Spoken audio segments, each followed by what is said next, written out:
zonke nginazo but mayithatha isikhathi sami esiningi bekutholakala ngiseyimvuselweni ekseni ntambama ebusuku weekend ama night prayer but ngazi kahle mina I'm a qualified production manager ngibiye esikoleni unkosikazi wami uyi qualified midwife uyi nurse enkulu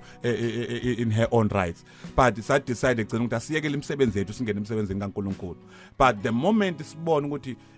sengathi kunabantu ababili abathathu abane abahlanu besincike ngabo ngoba yibo basupport umsebenzi kaNkulunkulu kusho abantu ababazalwane ababenikela kakhulu basupport umsebenzi kaNkulunkulu that's true and kwenzeka ukuthi emva kwalomsindo wami abantu abaningi bangishiya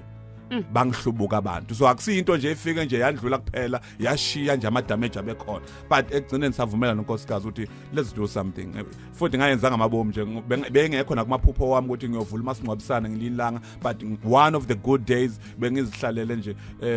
siku level 5 ye lockdown but